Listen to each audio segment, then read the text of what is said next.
Miért baj, ha egy narcisztikus személyiség az exed? Egyáltalán nem baj, ha semmilyen kapcsolat nincs már közöttetek. Ha nincs közös gyerek, ha teljesen megszakadt a kapcsolat, akkor nincs ezzel probléma. De mit tehetsz akkor, ha van közös gyerek? Ha kénytelen vagy vele újra és újra találkozni.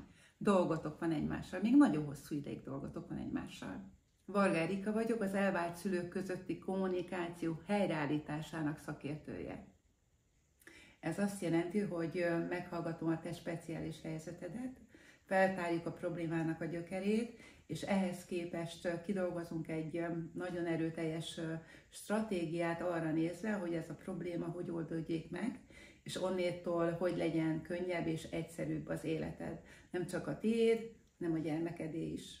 Tehát, ha van egy exed, aki narcisztikus személyiségű, aki ténylegesen narcisztikus személyiség, akkor a következőt tudod tenni. Elsősorban visszakapod, visszanyered az önbizalmadat, ha nem is a teljeset, de jókora részét, amivel már tudsz hatásosan kiállni önmagadért. Aztán nagyon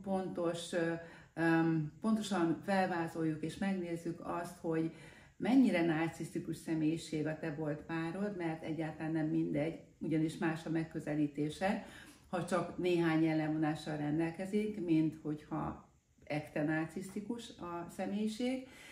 Ehhez mérten kidolgozzuk, mint mondtam az előzőekben a stratégiát, megtanulsz hozzá kommunikálni, megtanulod azt, hogy hogyan érjél el hatást te magad, talán először a kapcsolatotok során, és innétől fogva minden sokkal egyszerűbbé válik. Ez a tapasztalat.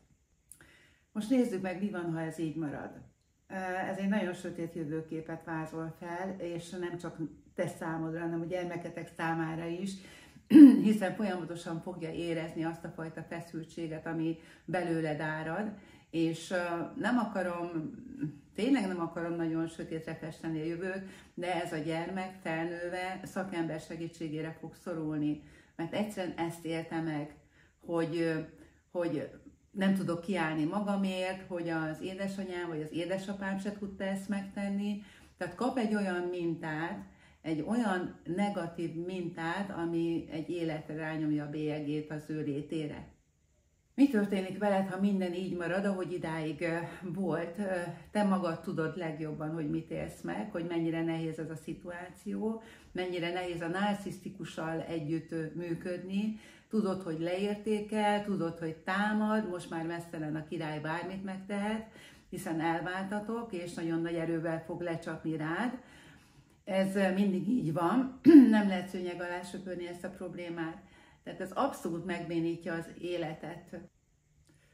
Te már sok mindent megéltél emellett a férfi vagy nő mellett, és pontosan tudod, hogy mennyit bántott, mennyit értékelt le, és ezt folytatni fogja.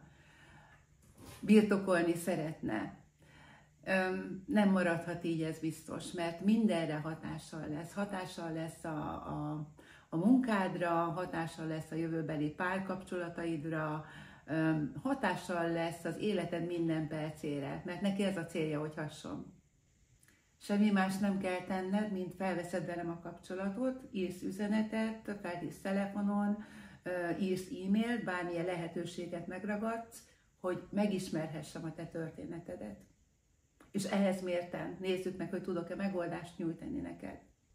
Azt kell eldöntened, hogy változtatsz-e ezen a méltatlan helyzeten, és újra az életed irányítójává válsz, vagy örökre lábtörő maradsz.